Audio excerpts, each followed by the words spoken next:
जय हिंद। एक बार फिर से स्वागत करते हैं आपके अपने channel DJ sir classes official में। तो 10th वालों के लिए बल्ले बल्ले, आप लोगों के लिए फिर से पूरा कोर्स चलने के लिए राजी हो गया। पहला चैप्टर आपके पास आ चुका है। पुराने वाले चैनल पर हमने बनाया था, बट क्या ही करें, सब कुछ डिलीट हो गया, खत्म हो गया। फिर से आप लोगों ने हमें वापस ला दिया चैनल पे, यूट्यूब पे, तो अब आ गए आपके लिए लेकर के। तो अब आपको चिंता नहीं करना, पूरा वन शॉट बनाया मैंने। ये रियल नंबर पहला चैप्टर है, रियल नंबर का पूरा वन शॉट, और बहुत अच्छे से एक एक कॉन्सेप्ट को क्लियर करेंगे। तो देर ना करते हुए फटाक से चैनल को सब्सक्राइब कर लो और शेयर कर दो अपने मित्र और मित्रियों को, ठीक है। और हम अपना काम शुरू कर देंगे अच्छे से। आ जाओ, देखो हम बात करते हैं। सबसे पहले देखेंगे, ये मैंने एक रोड मैप तैयार किया रियल नंबर का, और इस तरफ उसकी डेफिनेशंस है। अच्छे से समझना, सारी चीजें समझ में आएंगी। जरा देखना, रियल नंबर को हमने दो पार्ट में बांट दिया। एक आया रैशनल नंबर, दूसरा आया इरेशनल। यानी रियल नंबर को हम दो पार्ट में डिवाइड कर सकते हैं। रियल नंबर बनेगा रैशनल और इरेशनल से। फिर उसके बाद इरेशनल को हम क्लासिफाई नहीं कर सकते, लेकिन रैशनल को कर सकते हैं। तो रैशनल को हमने दो पार्ट में क्लासिफाई किया, एक किया फ्रैक्शन, दूसरा क्या इंटीजर। फ्रैक्शन को भी नहीं कर सकते, इंटीजर को कर सकते, तो इंटीजर को दो पार्ट में किया, एक आया नेगेटिव और दूसरा आया होल नंबर। और होल नंबर को हमने दो पार्ट में कैटेगराइज किया, एक जीरो आया, दूसरा है नेचुरल नंबर। तो हम यहां से यहां तक चढ़ के आएंगे और इस डेफिनेशन के हिसाब से देखेंगे अच्छी से अच्छी। चलो सबसे पहले बात करते हैं नेचुरल नंबर क्या होता है। आपके सामने डेफिनेशन, और हाँ, कॉपी पेन लेकर के बैठना, मैं आपसे बता रहा हूं, प्लीज रिक्वेस्ट है आपसे, वरना कोई मतलब नहीं बनेगा, आप अपना टाइम खराब कर दोगे। ठीक है, मैंने आपकी सहूलियत के लिए बना दिया, वन शॉट बना रहा हूं, बहुत अच्छा है। आपको ज्यादा लंबी वीडियोस नहीं मिलेगी, एक वीडियो मिल जाएगी, एक जगह मिल जाएगी, चैप्टर खत्म। नेचुरल नंबर की बात हो रही, नेचुरल नंबर क्या है, लिखा है the set of all counting number they are denoted by capital N. Natural number क्या है, the set of all counting number, जितने भी नंबर गिने जा सकते हैं, the set of all counting number there is called natural number. यहां पर लिखा हुआ, और इसे कैपिटल एन से डिनोट करते हैं। 1, 2, 3 से लेके इन्फिनाइट तक ये सारे नेचुरल नंबर होंगे। फिर नेचुरल नंबर के बाद क्या था, तो जीरो तो आपको पता ही है। नेचुरल नंबर के बाद जीरो तो आपको पता ही, लेकिन जीरो और नेचुरल नंबर मिल जाए तो क्या बन जाता है, होल नंबर। ध्यान रखो, जीरो और नेचुरल नंबर मिल जाए तो होल नंबर। तो अब यहां पर देखो होल नंबर की डेफिनेशन क्या लिखी है, आप यहां से बता सकते हो, the combination of natural number with the zero there is called whole number. यही तो यहां लिखा है। देखो होल नंबर क्या, the set of all counting number, जो ऊपर लिखा था, the set of all counting numbers with including zero, with including zero, it is denoted by W 0, 1, 2, 3। यानी सिर्फ नेचुरल नंबर में जीरो लगा तो वही होल हो जाता है। क्या बन जाता है, होल नंबर बन जाता है। बहुत आसान है, नेचुरल नंबर में सिर्फ जीरो लगा दो तो वही क्या बन गया, होल नंबर। क्योंकि यहां आप खुद देख रहे हो, नेचुरल नंबर के साथ जीरो आया तो बन गया होल नंबर। अब होल नंबर जो है ना, अब उसके बाद बात की है हमने इंटीजर की। तो इंटीजर क्या, आपको नेगेटिव तो पता ही है, कोई भी ऐसा नंबर जो नेगेटिव साइन लग जाए तो वो तो नेगेटिव पता ही। इंटीजर नहीं पता, इंटीजर की हमने लिखा थी। तो इंटीजर क्या होगा, तुम खुद सोचो। इंटीजर यहाँ the combination of negative and whole number, तो combination of negative and whole number, वही तो लिखा, the combination of whole numbers and negative numbers there is called integer. It is denoted by capital Z, -3, -2, -1, 0, 1, dot dot dot infinite तक, कहीं तक भी ले जाओ, ये तुम्हारा इंटीजर्स आ गया। अब इंटीजर्स के ऊपर अगर बढ़े तो इंटीजर और फ्रैक्शन मिलके बनाते हैं रैशनल नंबर। अच्छा, फ्रैक्शन भी तुमको पता है भाई, अगर कोई 5/4 लिखा तो ये क्या फ्रैक्शन ही तो है। तो इसी तरह का, तो अब यहां से अगर अपने बात करें तो तुम्हारा फ्रैक्शन और इंटीजर आ जाए तो ये तुम्हारा हो जाता है रैशनल नंबर। और रैशनल नंबर की मैंने डेफिनेशन लिखी है क्या, which number can be written in the form of, which number can be written in the form of p by q। किसी नंबर को अगर आप p by q के फॉर्मेट में लिखो और उसका q 0 के बराबर ना हो तो वो क्या होगा, हमेशा आपका रैशनल नंबर होगा। वो क्या होगा, आपका रैशनल नंबर होगा, और उसे q से डिनोट करेंगे। यहां पर आपके सामने एग्जांपल है 2/3 - 3/4, ये आपके क्या हो गए, रैशनल नंबर हो गए। अब आपको रैशनल नंबर पता चल गया, तो अब बारी आती इर्रेशनल कि सर इर्रेशनल क्या है। तो अब आपको मैं एक चीज कहता हूं, थोड़ा दिमाग लगाओ, थोड़ा दिमाग लगाओ। अभी आप इरेशनल लिख लोगे, यहां क्या लिखा हो, रैशनल का उल्टा ही तो इरेशनल है। अगर रैशनल है तो इरेशनल लिखा है, इसका मतलब वो उल्टा है, अपोजिट है ना। तो कैसे लिखेंगे, रैशनल की डेफिनेशन लिखी, which number can be written in the form of p by q। तो इसकी डेफिनेशन क्या होगी, ऐसे लिखोगे, which number can not be written in the form of p by q there is called irrational. बात खत्म, नहीं समझे। रैशनल नंबर को अगर p by q के फॉर्मेट में लिखेंगे तो इरेशनल ऑब्वियसली नहीं लिखा जाएगा p by q के फॉर्मेट में, तो बस वो अपने आप लिख लो। तो ये तुमको अच्छा समझ आ चुका। अब इसके आगे सीखते हैं Euclid division, lemma and decimals. इसकी जरूरत पड़ेगी इसलिए टॉपिक में, इसलिए मैं बता रहा हूं, जल्दी जल्दी समझो। डेसिमल क्या होता है? डेसिमल को हम दो कैटेगरी में डिवाइड कर सकते हैं, एक होता है टर्मिनेटिंग, दूसरा होता है नॉन टर्मिनेटिंग। और जो नॉन टर्मिनेटिंग होता है वो रिपीटिंग और नॉन रिपीटिंग होता है। टर्मिनेटिंग क्या होता है, नॉन टर्मिनेटिंग क्या होता है, ये बताते हैं आपको और समझाते हैं।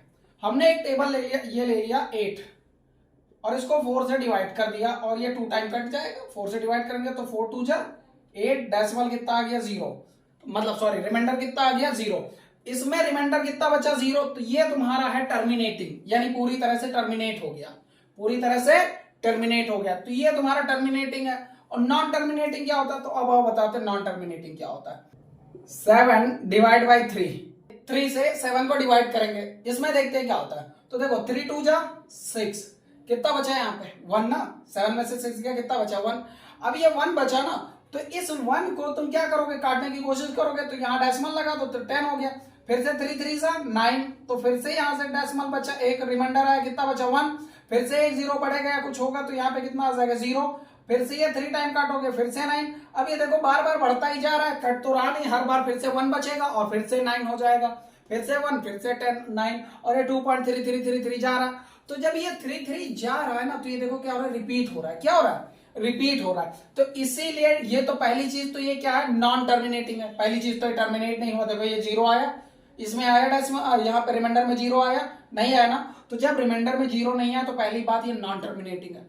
और नॉन टर्मिनेटिंग के साथ साथ ये कौन सा है, तो ये रिपीटिंग है। ये कौन सा है, रिपीटिंग है। अब नॉन टर्मिनेटिंग के अंदर ही एक होता है नॉन रिपीटिंग, उसके बारे में भी जान लेते हैं। तो वो देखो, आपने पाई की वैल्यू सुनी होगी, कितनी होती है 22/7। इसको करके देखते हैं, आ जाओ। तो हमने क्या किया, 7 डिवाइड बाई 22 किया, इसको काट कर देखे तो आपको पता है 7 3 सा 21, हमने काटा कितना है 1 रिमाइंडर है, डेसिमल कर दिया, कितना हो गया 10, राइट। फिर उसके बाद में ये कितना हो जाएगा 7 7, कितना आ गया 3 आ गया रिमाइंडर। अब जब रिमाइंडर 3 आ गया तो अब हमने इसको फिर से देखा, तो हमने कहा चलो एक 0 बढ़ा लेते, हमने 30 कर दिया, 7 से फिर काटा, तो 7 4 जा 28 कर दिया। अब यहाँ पर कितना आ गया 2 आ गया, अब 20 हो जाएगा तो 2 टाइम कटेगा। तो तुम खुद देखो ये कहाँ कहीं कट रहा है, देखो पहले 3.1 4 फिर 2 ऐसे ऐसे बढ़ता जा रहा है, क्या ये कटेगा, पूरा कटेगा ही नहीं। और क्या ये रिपीट भी हो रहा, रिपीट भी नहीं हो रहा। मैंने इतना ही काटा है, आप आगे काट कर चेक कर लेना, ठीक है। नेवर ट्रस्ट, अपने पे भरोसा रखो, वरना कोई कुछ भी बताकर चला जाएगा। फिलहाल एक टीचर होने के नाते ही मैं सही रास्ता बता रहा हूँ आपको, ठीक है। हाँ, इसको आगे और बढ़ाओ, ये देखो रिपीट होने का नाम ही नहीं लेगा, तो ये रिपीट नहीं होगा, तो ये कौन सा होगा, नॉन रिपीटिंग होगा। तो अब आपको समझ में आ गया होगा कि डेसिमल क्या होता है। डेसिमल दो होगा, एक टर्मिनेटिंग, दूसरा नॉन टर्मिनेटिंग। टर्मिनेटिंग वो जिसको काट पीट के नीचे रिमाइंडर में 0 आ जाए, वो है आपका टर्मिनेटिंग। नॉन टर्मिनेटिंग वो जो कभी भी रिमाइंडर 0 ना छोड़े। और दूसरी बात, जो उसका ये क्या कहते हैं, रिजल्ट जो है उसका बन रहा हो, उसका जो रिजल्ट बन रहा हो रिपीट होता जा रहा हो, क्वेश्चन क्या होता जा रहा हो, रिपीट होता जा रहा हो, तो रिपीटिंग नॉन टर्मिनेटिंग है। लेकिन अगर मैं बात करूं क्या कहते हैं नॉन टर्मिनेटिंग में, क्या कहते हैं नॉन रिपीटिंग कौन सा है, तो नॉन रिपीटिंग वो है ये वाला 3.14 वाला। समझे कि नहीं समझे, तो ये अच्छे से आ गया होगा आपको। अब अगर ये अच्छे से आ गया तो अब हम सीखते हैं यूक्लिड डिवीजन लेम्मा। क्या सीखते हैं, यूक्लिड डिवीजन लेम्मा सीखते हैं। अब आपको अगर मैं बताऊं तो यूक्लिड डिवीजन लेम्मा क्या है, तो इसके बारे में भी अच्छे से जानो। देखो गौर से, यूक्लिड डिवीजन लेम्मा की बात करें तो ये फॉर्मूला आपके पास बहुत फेमस है, क्या, a equals to b q plus r. आराम से समझते हैं, आओ बताते हैं तुमको। यहाँ पर एक मैंने डिवाइड दे रखा है 2 7 ऐसा कुछ करके। हमने क्या किया कि 2 से 7 को डिवाइड किया, तो ये कितने टाइम जाएगा, 2 3 से जाएगा, यहाँ 6 आएगा, यहाँ 1 आएगा, कुछ इस तरह का होगा। तो ये जो 2 होता है इसे क्या बोलते हैं, डिवाइजर। क्या बोलते हैं, डिवाइजर। यानी जिससे हम भाग करने वाले, जिससे डिवाइड कर रहे हैं उसी को क्या बोलते हैं, डिवाइजर। और जिसको करेंगे उसे बोलेंगे डिविडेंड, यहां लिखा हुआ उसे क्या बोलेंगे, डिविडेंड। और जिस टेबल से काटेंगे उसको बोलते हैं क्वोशिएंट। क्या बोलते हैं, क्वोशिएंट। और जो नीचे बचता है उसे तो रिमाइंडर कहते हैं, ये सब जानते हैं। अब इसी के फॉर्मेट पर ही ये पूरा फॉर्मूला है, और मैं लिख कर दिखाता हूं। यहाँ क्या लिखा है, ए, क्या लिखा है, ए। तो इसको हम बनाने की कोशिश करते हैं, अपना फॉर्मूला क्या कैसे बनता है, और a b q plus r बात करते हैं। अब एक चीज बताओ, तुम मेरी बात समझना गौर से। अगर मैं 7 यहां लिखूं ऐसे, समझना गौर से, अगर मैं 7 लिखूं यहां पे, तो क्या 7 किसके बराबर हो सकता है, क्या 7 2 इंटू 3 प्लस 1 के बराबर हो सकता है कि नहीं हो सकता। गौर से देखो, 7 इक्वल टू 2 प्लस 3 इंटू 1 हो सकता है कि नहीं, अरे बिल्कुल हो सकता है। देखो 2 3 6 और 6 1 7। अब कोई लड़के ये कहेंगे सर 3 1 4 और 4 2 8, कहां बहुत मारे जाओगे, बोर्ड मास याद कर लो, समझे? सबसे पहले यहाँ क्या होगा, मल्टीप्लाई होगा, तो 3 2 जा 6 और 6 1 7 यानी बराबर होगा। तो ये जो फॉर्मूला यहाँ लिखा है यही तो है, कंपेयर करके देखो। देखो ए की वैल्यू कौन सी आई, 7 आई, और बी की वैल्यू कितनी आई, 2 आई, क्यू की वैल्यू कितनी आई, 3 आई, और आर की वैल्यू कितनी आई, 1। और ना यकीन हो तो क्यू से क्वोशिएंट होता है, ये देख लो, क्यू से क्वोशिएंट होता, आर से रिमाइंडर होता। अब कह देना सर यहाँ बी और ए क्यों लिखा है, यहाँ तो डी से है, तो ऐसे लिखा हुआ है, बट यहाँ पर तुम अच्छे से समझ सकते हो ये फॉर्मूला इसी का है, क्या, a equals to b q plus 1, ये sorry b q plus r, ये तुम्हारा। और दूसरा चीज यहां लिखा है कि आर जो है वो 0 के बराबर या 0 से बड़ा हो सकता है, पर बी से हमेशा छोटा होगा। तो तुम खुद सोचो, यहां जो रिमाइंडर होगा वो इससे ऑब्वियसली हमेशा छोटा होगा यार। बी तो तुम्हारा 2 है ना, देखो बी तुम्हारा कितना है, 2 है, तो हमेशा रिमाइंडर इससे छोटा ही होगा, इससे ज्यादा जा ही नहीं सकता। कोई भी टेबल ले लो, और एक और लेते हैं, हमने 3 ले लिया और 8 को इससे डिवाइड करने को कहा, तो ये कितना हो जाएगा, 3 2 जा 6, कितना बचा 2। अब यहां से तुम खुद सोचो, इसको हमने काटा तो यहाँ पर ये रिमाइंडर देखो इससे कम है कि नहीं है, हमेशा इससे कम ही आएगा रिमाइंडर, 0 हो जाएगा मंजूर है, बट इससे ज्यादा कभी नहीं जाएगा। अगर इससे गया ज्यादा गया तो तुम्हारा डिवाइड ही गलत है। तो ये तुम्हारा यूक्लिड डिवीजन लेम्मा आ गया। अब इस पे बेस्ड हम क्वेश्चन कर लेते हैं, आपको समझा देते हैं ताकि आपको समझ आ जाए अच्छे से। तो एक क्वेश्चन है हमारे पास यूक्लिड डिवीजन पे लिखा है, find the HCF of 1656 4025 using the Euclid division algorithm. तो इसको करने का एक डिवाइडिंग रूल होता है, आराम से लगाते हैं और समझते हैं इसको कैसे बनाते हैं। आइए देखते हैं, जो छोटा है उसको बाहर लिख लो, ऐसे बनाएंगे, कितना 1656 डिवाइड बाय 2 डिवाइडेड 4025 को डिवाइड करना। अगर हम इससे करें तो कितने टाइम कर दे, तो देखो 16 3 से करेंगे तो कितना हो जाएगा 48, अभी समझ आ जाएगा, चिंता ना करो।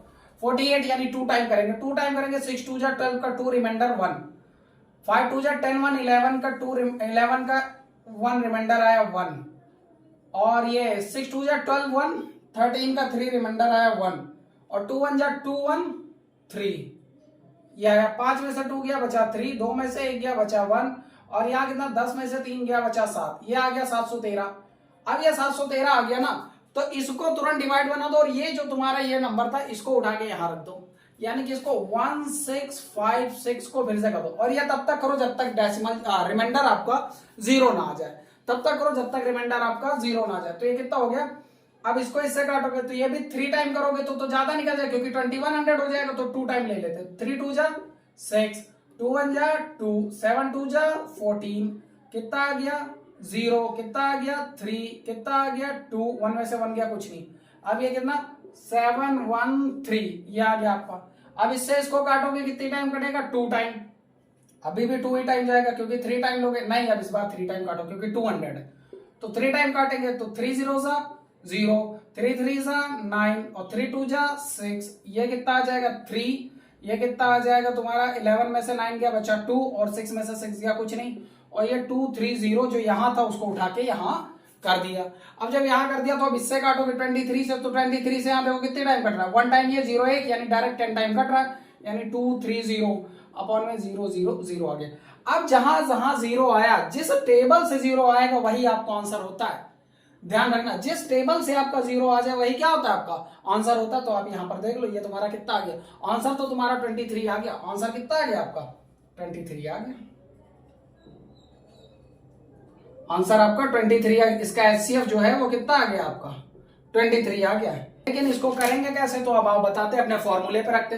फॉर्मूला हमारा क्या था, आप लोग बताइए क्या था, a equals to b q plus r, यही था ना, यही था ना। तो अब बात करते हैं, जहां आर आपका 0 होगा वहीं आंसर निकलेगा। तो अब बात करते हैं, ए क्या होगा, बीच वाला ए होता था, तो कितना होगा 4 0 2 5 इक्वल्स टू बी, बी कौन सा होता था इधर वाला, तो कितना 1 6 5 6, और मल्टीप्लाई बाय क्यू ये वाला होता था, तो क्यू कितना है 2 प्लस आर कितना, तो तुम्हारा ये वाला, तो ये कितना 713। क्लियर। अब उसके बाद में फिर से ये चीज इस पैटर्न पे रिपीट हो रहा है, तो फिर से तुम्हारा कौन सा ए तुम्हारा फिर से बीच वाला क्या है 1 6 5 6 इक्वल्स टू बी की वैल्यू बी कितना है तुम्हारा 713, मल्टीप्लाई बाय कितने टाइम 2 टाइम, प्लस में रिमाइंडर कितना है तुम्हारा 230 आ गया। फिर से तुम्हारा कितना ये हो गया ए, फिर से तो कितना 713 इक्वल्स टू, इसको किससे डिवाइड किया 230 से, 230 मल्टीप्लाई बाय कितने टाइम 3 टाइम, और रिमाइंडर कितना आया, तो रिमाइंडर आया आपका 23, ये कर दिया हमने। अब उसके बाद में क्या लेना, फिर से ए की वैल्यू कितनी आ गई तुम्हारी 230 इक्वल्स टू, इसको किससे मल्टीप्लाई किया, तो 23 से किया, कितने टाइम किया, 10 टाइम, और प्लस में रिमाइंडर कितना आ गया, कुछ नहीं, यानी 0।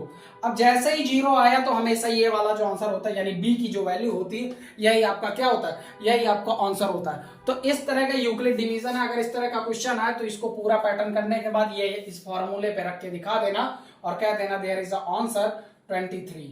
आंसर जो है वो कितना आ गया, 23 आ गया। हमेशा आंसर बी की वैल्यू होगी, और बी की वैल्यू कब होगी, जब आपका रिमाइंडर 0 दे दे, उसी जगह पे बी की वैल्यू आपका आंसर हो जाएगा। तो ये यूक्लिड डिवीजन पे है। आई होप आपको समझ आ गया होगा। अब हम इससे आगे बढ़ते हैं और इसके अच्छे अगले टाइप के क्वेश्चन देखते हैं। देखो, इस टाइप का क्वेश्चन आपके एग्जाम में कई बार पूछा गया है। मैं एक क्वेश्चन कराऊंगा लेकिन इसके ब्याह पे सारे क्वेश्चंस आपके बन जाएंगे। करना क्या है, क्वेश्चन ये बहुत बार पूछा गया, फ्रीक्वेंटली लिखा है, so that any positive odd integer is of the form of 6q plus 1, 6q plus 3, 6q plus 5 where q is the sum integer।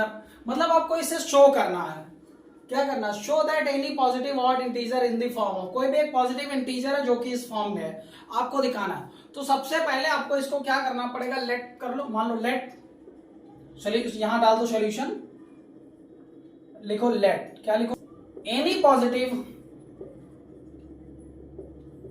Odd integer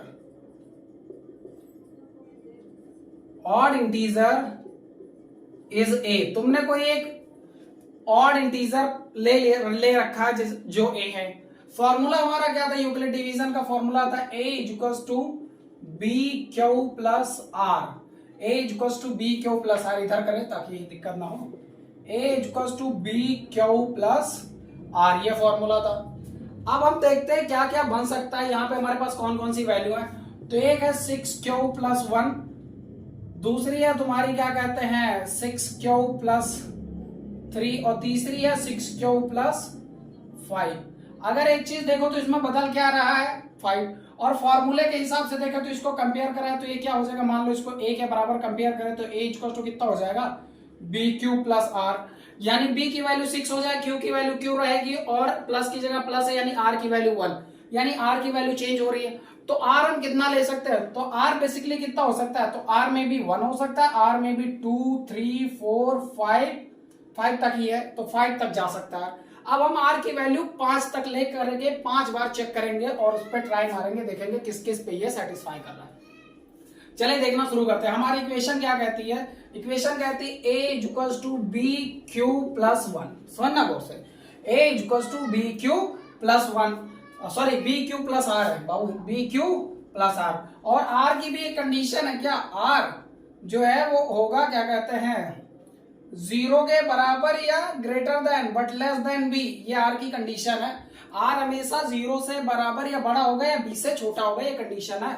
अब हमने यहाँ पर ये रखकर देख लिया, अब इस पे चलो करना शुरू करते हैं। अब मान लेते हैं कोई हमने ले लिया, अब इस पे रखा तो ये वाला ले लेते हैं अपना पहला, कौन सा, b6, और क्यों क्यों कोई भी एक इंटीजर ले लो, कोई भी एक इंटीजर ले लो। हमने यहाँ पे q को कितना ले लिया, q इक्वल टू 1 ले लिया। आपकी मर्जी, आप q की वैल्यू 2 ले लो, 3 ले लो, हमने चलो 2 ले लिया। पहले वाले एक्सरसाइज में हमने जब कराया था पहले चैनल पे तो 1 लिया था, इस बार q की वैल्यू 1 लेते हैं। q की वैल्यू अब मान लेना we suppose q equal to 2, 1, 3, 4 जो लेना चाहो। हमने q की वैल्यू 1 ले ली तो कितना बन जाएगा, तो b आपका कितना हो जाएगा 6, हमने लिख दिया 6, मल्टीप्लाई बाय q कितना आपका 2, तो हमने लिख दिया 2, प्लस r कितना है आपका। लेकिन यहाँ पर एक चीज बताता, चलो हर एक चीज यहां से समझो। हम सबसे पहले क्या लेंगे, r इक्वल टू 1 के ले लेंगे, क्या लेंगे, r इक्वल टू 1, तो कितना बन जाएगा हमारा, तो बन जाएगा a equal to b q plus r, तो बनाएंगे कितना इसको, तो a इक्वल टू b की वैल्यू 6, q की वैल्यू 2, r की वैल्यू कितनी ले ले, तो r की वैल्यू पहले दी जा रही है 1, कितनी ले ले 1, तो 1 रखेंगे तो कितना आ जाएगा 6 2 12 प्लस 1 13, जो कि ये क्या है, एक ऑड नंबर है। क्या है, ऑड नंबर है, समझते चलना गौर से, ये क्या है, एक ऑड नंबर है। आगे लेंगे हम r इक्वल टू 2, चेक करना है आपको कि किस किस पे ऑड मिलेगा, किस किस पे ऑड मिलेगा। अगला क्या था, r इक्वल टू 2, फिर से क्या होगा, a equal to b q plus r equal to b की वैल्यू कितनी 6, q की वैल्यू तो हमेशा 2 ही है, प्लस r की वैल्यू कितनी आ गई 2, तो ये कितना हो जाएगा तो इसकी अगर मैं बात करूं तो आर की वैल्यू 2, तो ये आ जाएगा तुम्हारा 14। कितना आ जाएगा 14, जो कि एक इवन है, जो कि एक इवन है। ऐसे ही आर की वैल्यू कितनी लेंगे 3, आर की वैल्यू अब हमने 3 ली तो कितना आ जाएगा a equals to b q plus r equals to 6 multiply by 2 plus 3 equals to 15। ये फिर से क्या आ गया, ऑड आ गया।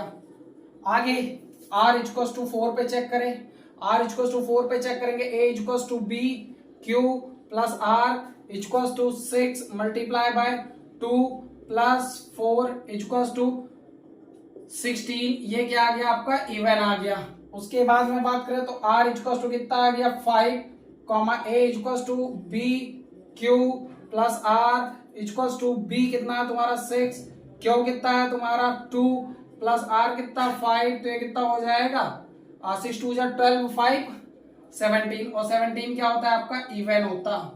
17 क्या होता है, इवन। ये 5 आपके आ चुके। अब आप खुद ही चेक कर लो कि कौन कौन सी वैल्यूज पे, तो जो ऑड वाली है क्या पूछा जा रहा है, वेयर क्यू इज यहाँ देखो क्या लिखा है, for some any integer for odd integer. तो ऑड कहाँ कहाँ पे आया, तो एक ऑड यहां मिला, एक ऑड यहां मिला, एक ऑड यहां, और वो वैल्यू कौन सी थी, तो आप लिखोगे there are follow where are equals to, odd मिला कितने पे 1 पे, कॉमा आर मिला कितने पे 3 पे, कॉमा आर मिला कितने पे 5 पे। आपने यहां पर शो करके दिखा दिया, आपने यहां पर क्या करके दिखा दिया, शो करके दिखा दिया। तो इन पे बनने वाला R1 R3 R5 पे बनने वाला कॉन्सेप्ट कौन सा है, तो आओ देख लेते हैं, एक बार अपना लेते हैं। देखो क्या है तुम्हारा A equals to b q plus r ना, तो हमने लिख दिया कितना बी क्यू, बी की वैल्यू 6, क्यू ऐसे ही रहने दो, और आर कितना है 1, तो लिख लिया 1। दूसरा कितना हो जाएगा 6, फिर से इसके लिए ना 3 के लिए ना, तो ये कितना हो जाएगा 6, और क्यू की वैल्यू ऐसे ही रहने दो, और प्लस आर, आर कितना होगा इसके लिए, तो आर होगा 3, तो एक ही आ गया। दूसरा 6Q प्लस ये कौन सा, ये वाला, इसके लिए आर कितना है 5, तो यहां लिख दिया 5। और यही तीनों तो था यहाँ पर जिसे हमें शो करना था। ये देखो 1 2 3, ये तुम्हारा 3 या 4 नंबर का आता है, पूरा मार्क्स मिलेगा आपको। इस तरह का बनाना, आपको कोई भी दे दिया जाए इसी तरह का बनाना, आपको क्वेश्चन बन जाएगा। क्लियर है। ये क्वेश्चंस भी तुम्हारे एग्जाम के पॉइंट ऑफ व्यू से बहुत इंपॉर्टेंट है, बहुत बार ये पूछा गया है, और इस क्वेश्चंस को अक्सर लड़का भूल जाता है। मैं आपको बता दूं कुछ चीजें इसमें याद करनी पड़ती हैं, बाकी कुछ कॉन्सेप्ट है वो मैं आपको क्लियर कर दूंगा। यहां पर ये क्वेश्चन कह रहा है prove that √2 is an irrational number. आपसे कहा जा रहा है √2 को इरेशनल प्रूफ करो। आपको भी पता है, मैंने बताया रैशनल क्या होता है, इरेशनल क्या होता है। रैशनल वो नंबर जिसको p/q के फॉर्मेट में लिखा जा सके, इरेशनल वो जिसको p/q के फॉर्मेट में ना लिखा जा सके। अभी आपने पढ़ा है। अब इसी चीज को हमें प्रूफ करना, तो किसी चीज को कैसे प्रूफ करेंगे और हम बताते हैं आपको। अगर √2 को हमें इरेशनल प्रूफ करना, तो सबसे पहले हम लेट कर लेते हैं, मान लेते हैं let √2 is a rational number. हमने मान लिया कि चलो ये एक रैशनल नंबर है, जबकि मैं जानता हूं ये रैशनल नहीं है। हमने माना क्योंकि आगे चल के ये पता चल जाएगा ये रैशनल है ही नहीं, और जब रैशनल नहीं है तो फिर ये क्या होगा, इरेशनल ही होगा, इसीलिए हमने इसको रैशनल माना। अगर ये रैशनल नंबर है तो इसकी खासियत क्या होगी, यहां लिख दो नंबर। इसकी खासियत ये होगी कि √2 जो होगा वो p/q के फॉर्मेट में लिखा जा सकेगा, यही तो खासियत होती है। अब अगर इस तरह हो सकता है तो हमने क्या कर दिया, बोथ साइड स्क्वायरिंग कर दिया, साइड स्क्वायरिंग कर दिया। लेकिन एक चीज और ध्यान रखो, हम इसको p/q के फॉर्मेट में तो लिखे, लेकिन साथ में ये भी लिखते हैं p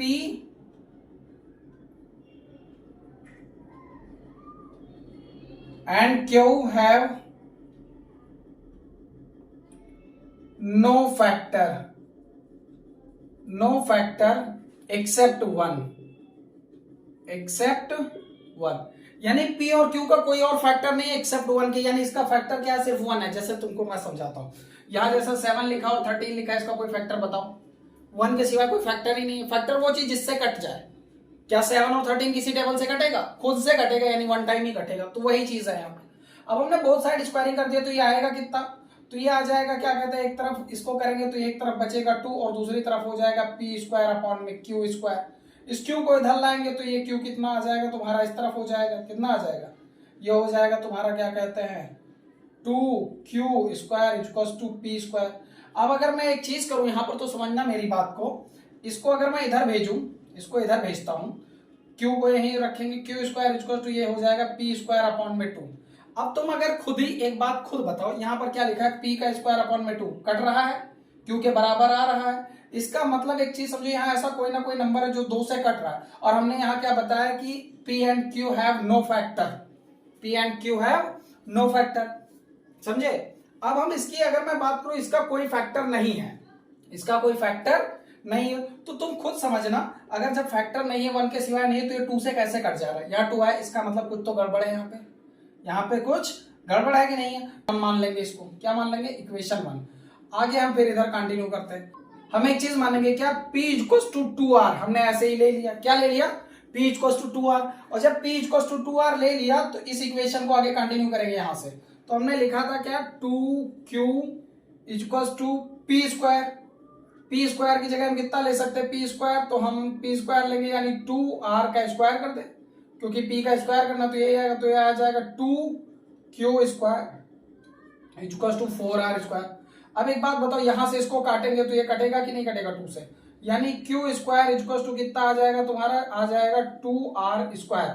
जबकि तुम्हारा यहां पर इसका जो फैक्टर होना चाहिए था वो 2 आना ही नहीं चाहिए था, 1 होना चाहिए था, और ये आया। तो हम यहां पर इससे लिख सकते हैं, इसको इक्वेशन 2 मान लेंगे। तो हम यहां पर लिखेंगे from 1 and 2, from 1 and 2, from 1 and 2, our assumption is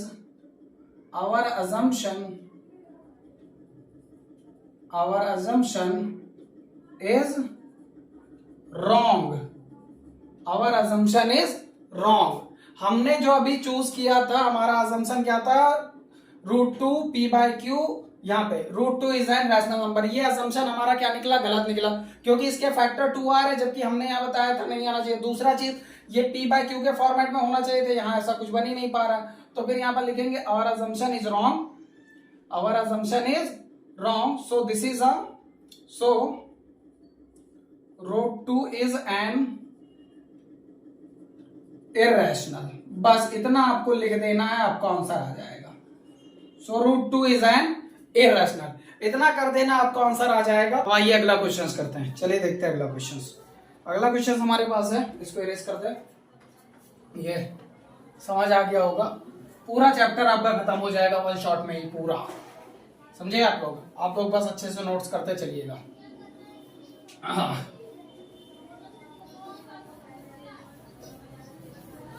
ये नेक्स्ट क्वेश्चन है आपके पास, find the largest number that divide 245 and 1029 leaving remainder 5 in each case. इस तरह के क्वेश्चन बहुत आते हैं, मैं आपको बता दूं। जैसे यहाँ पर एक ही केस बताया गया है कि 205 और 1029 को डिवाइड करने, मतलब क्या कहते हैं, बड़े से बड़ा ऐसा नंबर बताओ जो 205 को और 1029 को डिवाइड करने पे हर बार रिमाइंडर 5 बचे। कई बार क्या होता है कि अलग अलग आ जाएगा, इसके लिए कहेगा 5 बचे, इसके लिए 7 करे। तो जो रिमाइंडर कहेगा वही इसमें से माइनस कर दो। यहाँ दोनों के लिए 5 का है तो दोनों में से 5 माइनस कर देंगे। अगर मान लो पहले के लिए 5 का था, दूसरे के लिए 7 का था, तो इसमें से 5 माइनस कर देते, इसमें से 7 माइनस कर देते। आपकी बुक में ही अगला क्वेश्चन है एक टाइप का, सेम ये क्वेश्चन है, लिखा हुआ है आपके सामने, ये यहाँ पे लिखा हुआ है। एक क्वेश्चन है जिसको 285 और 1249 को डिवाइड किया जाना है किसी बड़े नंबर से, जिसमें रिमाइंडर एक में 9 है, एक में 7 है। तो पहले वाले में से 9 माइनस कर देना, दूसरे में से 7। हमेशा जैसे ही रिमाइंडर की बात है माइनस कर दो, आपका आंसर आ जाएगा। और फिर उसका क्या निकाल दो, एचसीएफ निकाल दो। लार्जेस्ट नंबर का ही मतलब क्या होता है, एचसीएफ। एचसीएफ का full form highest common factor. तो जो सबसे बड़ा नंबर, तो वही लार्जेस्ट का मतलब वही चीज। तो आप पहले माइनस कर देते, कितना है हमारा 245 माइनस 5 इक्वल्स टू 240 आया। दूसरा है तुम्हारा 1029 माइनस 5, इसमें कितना आया 1024 आया। अब ये दोनों आ गए तो इन दोनों का क्या ले लो, बस एचसीएफ निकाल लो, आपको आंसर आ गया। एचसीएफ कैसे निकलता है, तो इसमें देखो कोई यूक्लिड डिवीजन तो बताया नहीं इसने, तो हम डायरेक्ट निकाल लेते हैं। या यूक्लिड से चाहो यूक्लिड से निकाल लो या ऐसे निकालो, मैं दोनों सिखा दे रहा हूं, अच्छे से सीखना, फटाफट दोनों करा देते हैं। यहाँ पर पहले ये वाला कर लेते हैं, सिंगल सिंगल चलेंगे। एचसीएफ के लिए सिंगल सिंगल यूज करते हैं। पहले 240 ले लो, इसका एचसीएफ बनाओ, 2 से काटो, 2 1 जा 2 2 जा 2 6 जा 2 0 2 3 जा 0 2 15 जा 0 3 5 जा 5 5 1। ये आया तुम्हारा इसका। अब 104 का देखें तो 1024 का अगर करेंगे तो ये कितना आएगा, 2 से करें 2512 2 देखो 2 5 जा 10 2 1 जा 2 2 2 जा 4। अब 2 से काटेंगे तो 2 2 जा 4, यहाँ कितना बचा 1 इधर आ गया 10 11 हो गया। तो 2 5 जा 10 एक बचा इधर 2 6 जा 12, फिर से 2 1 जा 2 2 2 जा 4 एक बचा इधर 18 2 8 जा 16, फिर से 2 6 जा 12 2 4 जा 8, फिर 2 3 जा 6 2 2 जा 4 2 16 जा 2 8 जा फिर कितना 2 4 जा और डायरेक्ट 4 से काट दो यार, क्या ही करें इतना कटा। अब जो देखो इसमें कॉमन मिल जाए वो तुम्हारा एचसीएफ आ जाएगा।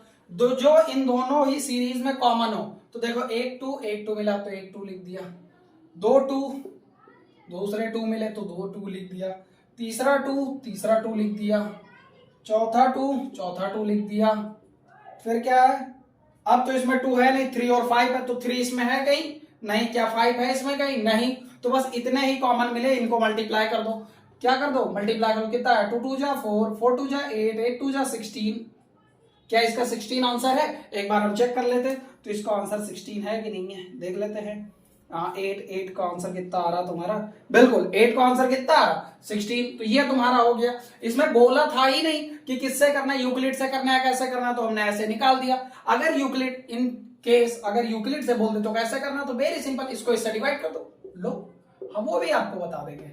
1024 आपको तो आता ही है, इसको इससे काटोगे कितने टाइम कटेगा, तो कम से कम 5 टाइम काटो, लेकिन 5 टाइम काटने पर ज्यादा चाहेगा 4 टाइम काटो, तो 4 टाइम काटोगे कितने टाइम जाएगा, 4 0 से 0 4 4 जा 16 का 6 रिमाइंडर 1 4 2 जा 8 1 9 ये आया, माइनस करने पे 4, यहाँ 12 में से 6 गया बचा 6, यहाँ कितना 64 आया। अब इसको इधर करोगे तो ये कितना हो जाएगा तुम्हारा 64। हाँ अब ये 2 4 यहाँ आ जाता है, 2 4 0 यहाँ आ गया, इसको इससे काटोगे तो कितना है यहाँ पे 6, कितने टाइम काटोगे 4 टाइम नहीं 3 टाइम काट दो। 4 3 जा 12 का 2 रिमाइंडर 1 और 6 3 जा 18 18 1 19 ये कितना आ गया 192, इसको माइनस करोगे तो कितना आ जाएगा तुम्हारा 10 में से 2 गया बचा 8, यहाँ बचा 13 में से 9 जाएगा तो आएगा 48। अब 48 को 64 को कर दो तो ये कितने टाइम जाएगा 1 टाइम 48, ये कितना आएगा 14 में से 8 जाएगा तो कितना 6 बचेगा, यहाँ कितना बचेगा ये आ जाएगा क्या कहते हैं 5 116, और ये 16 से 48 को काटोगे तो 48 कटे 16 3 जा कितना आ जाएगा 48, ये देखो 0 0 आ गया। और मैंने पिछले वीडियो अभी तुरंत इससे पहले बताया था कि जैसे ही 0 0 आए जिस टेबल से वही आंसर हो जाता, तो ये तुम्हारा कितना 16 तुम्हारा आंसर हो जाएगा। 16 क्या हो जाएगा आंसर। अगर इसको रखना है यूक्लिड डिवीजन के फॉर्मूले पे क्या था a = b q + r, तो उस पर भी रख के दिखा देते हैं। और देखो a की वैल्यू क्या होती है हमेशा बीच वाली, कितनी है वैल्यू, यहाँ पे इसको हटा दे, यहाँ पर लिख दे रहा हूँ 16 इसका आंसर, ठीक है। यहाँ पर इतनी जगह चाहिए होगी तभी मैं कर पाऊंगा। यहाँ देखो क्या लिखा 1024, तो हमने लिखा 1024 इक्वल्स टू कितना हो जाएगा तुम्हारा, ये हो जाएगा 240 मल्टीप्लाई बाय 4 प्लस ये कितना है नीचे जो रिमाइंडर बचा 64, इसी फॉर्मूले पे तो रखेंगे। देखो a की वैल्यू ये वाली हो गई, हमने लिखा b की वैल्यू कितनी हो जाएगी, ये वाली हमेशा b की वैल्यू होती थी और q की वैल्यू हमेशा इधर की होती थी क्वेश्चन, और जो नीचे बचता था रिमाइंडर वो यहाँ वो लिख दिया। आगे फिर से आगे बढ़ोगे तो कितना आ जाएगा 240 इक्वल्स टू 240 लिया, अब इसको लिखोगे 64, फिर ये किससे मल्टीप्लाई हुआ था 3 से, रिमाइंडर कितना बचा था तो 48, यहाँ लिख दिया 48। अब क्या लोगे यहाँ पे, तो अब ये वाला लोगे 64, हमेशा ये और ये लेके चलोगे, तो अब क्या लोगे 64, तो हमने ले लिया 64 ले लिया, किससे डिवाइड किया मल्टीप्लाई डिवाइड किया तो 48 से, कितने टाइम 1 टाइम, प्लस में कितना आया था 16, अब कितना ले ले 48, तो 48 ले लिया, इसको किससे काटा था 16 से, और 16 से काटा कितने टाइम 3 टाइम, रिमाइंडर कितना आया था 0, और जैसे ही 0 आया तो हमेशा ये वाला नंबर यानी जो क्या कहते हैं b की वैल्यू होती थी और यही क्या हो जाता था हमारा आंसर। तो मैंने दोनों तरीके से करके बता दिया, आप चाहे जैसे चाहो वैसे कर लो। इसी टाइप का अगला क्वेश्चन वो होता है जिसमें रिमाइंडर डिफरेंट करके आता है, 2-3 नंबर होंगे और उसमें कहा जाएगा इसमें 5 7 9 ऐसे रिमाइंडर बच रहा, तो उस रिमाइंडर को क्या कर देना माइनस कर देना और उसका सीधा एचसीएफ निकाल लेना, चाहे इससे आपको आंसर आ जाएगा। क्लियर है, चलिए हटा देते हैं, फटाक से अगला क्वेश्चन देखते हैं। अब आपके सामने अगला क्वेश्चन आ चुका है इस टाइप का, आपसे बहुत बार पूछा जाता है और प्लीज आपसे रिक्वेस्ट है, बहुत गर्मी होती है और उस गर्मी में आपके लिए मैं रेगुलर काम कर रहा हूं, तो आपका एक फर्ज बनता है वीडियो को शेयर कर देना, ठीक है, जितना हो सके उतना शेयर कर दो, क्योंकि मुझे भी अच्छा लगता है जितना ज्यादा रीच होती है। ठीक है, बाकी पढ़ते रहो तुम, मौज से हम पढ़ा रहे हैं और क्या। देखो लिखा है, if the HCF of 657 and 963 is expressible in the form of 657x plus 963 multiply by -15 find the value of x। यानी ये जो इसके साथ x लिखा है इसकी वैल्यू, इस तरह का क्वेश्चन तुम्हारे एग्जाम में पूछा जाता है। 3 क्वेश्चन तुम्हारी बुक में इस टाइप के गिवन थे, मैंने एक क्वेश्चन उठा लिया, बाकी तुम करोगे। बहुत आसान है, क्वेश्चंस को समझो। तो क्या लिखा है कि इसका और इसका जो HCF है, इसका HCF है वो इस फॉर्मेट में लिखा जाता है। तो जब इस फॉर्मेट में लिखा जाता है तो इन दोनों का जो HCF निकलेगा वो इसी के बराबर तो होगा। हमने कहा कि जो तुम्हारा चेहरा है वो किसी और के फॉर्मेट में लिखा जाता है, यानी तुम्हारा चेहरा उसके फॉर्मेट के बराबर ही तो होगा। नहीं समझे? हमने कह दिया तुम्हारा चेहरा नोरा फतेही जैसा दिखता है, किसी लड़के के लिए बात कर रहा हूं, और तुम सोचो किसी लड़के का चेहरा नोरा फतेही जैसा दिखे, कितना एम्बैरेसिंग है। फिलहाल ऐसा तो है नहीं, बट यहाँ ऐसा ही करके हमें दिखाना है। आओ करके दिखाते हैं। हमें क्या करना है, इन दोनों का क्या ले लेना है, सबसे पहले HCF ले लेना है 657 और 963 का। आ जाइए HCF निकालते हैं। अब यहाँ कोई HCF बताने का कोई कॉन्सेप्ट तो है नहीं, डायरेक्ट निकाल लेते हैं अपने फैक्टर से। 657 को फैक्टराइज करो, 3 से काटो, 3 2 जा 6, 3 1 जा 3, 3 9 जा 27, 2 से काटा 2 7 जा 21, और क्या कहते हैं 2 7 जा 21, और कितना टाइम जाएगा, 2 3 जा 9, सॉरी 3 से जाएगा बाबू, गड़बड़ा गया। फिर से कर देते हैं, कितना 6 5 7, इसको काट दे, कितने से काटते हैं 3 से, 3 2 जा 6, 3 1 जा 3, 3 9 जा 27, फिर से 3 7 जा 21, 3 3 जा 9, और फिर 73 से डायरेक्ट काट दो, क्योंकि 73 एक प्राइम नंबर, इससे आगे कटेगा ही नहीं, तो हम कहां से काट देंगे। अगला है तुम्हारा 9 6 3, इसको काटो, 3 से काटो, 3 3 जा 9, 3 2 जा 6, 3 1 जा 3, फिर से 3 1 जा 3, और 3 7 जा 21, फिर से इसको काटो 3 से, तो 3 से काटेंगे, 3 से नहीं कटेगा तो 107 कितना आ जाएगा तुम्हारा ये।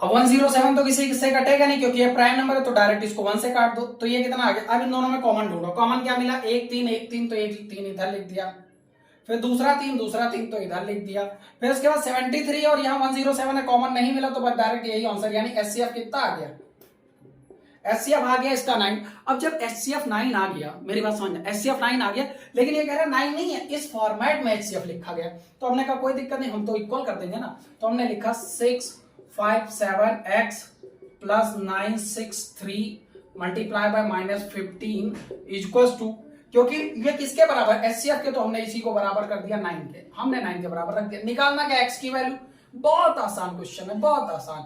आपने सबसे पहले क्या कर देना, इसको करोगे तो कितना हो जाएगा 657x।